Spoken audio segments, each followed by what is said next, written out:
V novem mandatu je prišlo do nekaterih sprememb vodstvene strukture Kluba študentov Slovenske Bistrice. Katere so to in kaj je v bistvu privedlo do tega? Glavna sprememba je, da smo se razdelili na odbore, da tematsko lažje uskladimo vse projekte, torej da smo na 5 področjih, ki so rekreacija, zabava, kultura, sociala, izobraževanje pa lokalno udejstvovanje čim bolj efektivni, torej da so projekti tudi čim bolj kvalitetni. Torej, klub v bistvu predstavljajo dijaki in študenti. Katere so njihove ugodnosti in kako se lahko aktivno vključijo v samo delovanje Kluba študentov?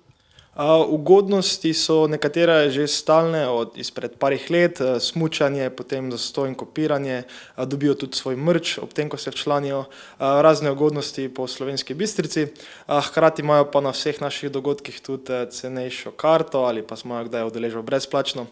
Včlani se pa lahko res kdorkoli, ki mu je v interesu organizirati ali pa pomagati pri organizaciji bilo kakšnih projektov. Kakšen je v bistvu pomen kluba v lokalnem okolju, torej v bistvu sodelovanje z občino, z RIC-om, s TIC-om, s kakšnim gostinstvom, kakorkoli, tudi druge različne občine, kako je to razširjeno okoli? Ja, klub je tako malo od vseh, bomo rekli. Jaz mislim, da na različnih področjih, od bolj formalnih, kot je omenjeno z občinami, hkrati pa neke obšolske, obštudijske dejavnosti za dijake in tudi za študente. Želimo tudi čim bolj podpirati lokalno, mogoče s promocijo, s kakšnimi projekti, pri katerih sodelujemo z lokalci. Tako da res želimo biti prisotni na vseh področjih, v novem mandatu pa tudi čim boljše v ostalih 3 občinah, v Makolah, Poljčanah in v Plotnici.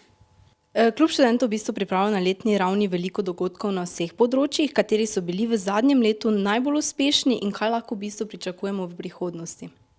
V zadnjem letu zagotovo Bistriška noč ljubezni je bil naš najbolj uspešen dogodek. Mislim, da se nam je res super poklopilo, da je ekipa res super sodelovala.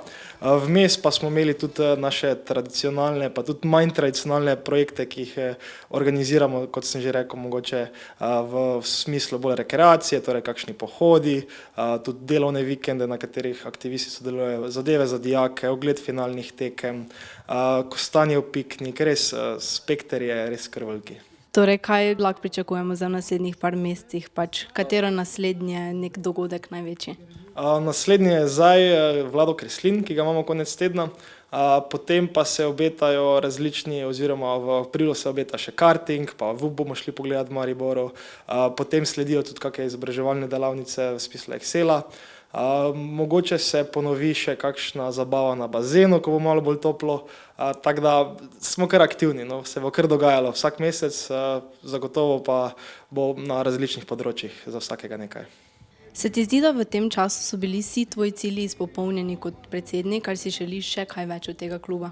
Ne, jaz mislim, da še res veliko potenciala za doseči, veliko še stvari za narediti. Na začetku se mi zdi, da smo res dobre cilje postavili, zdaj pa je treba samo si pomagati, trdo delati in biti zvest tistemu, kaj smo si na začetku zaobljubili oziroma tistemu, kaj stremimo. Tako da jaz mislim, da še nas kar veliko dela čaka, zaenkrat pa sem kar zadovoljen z napredkom.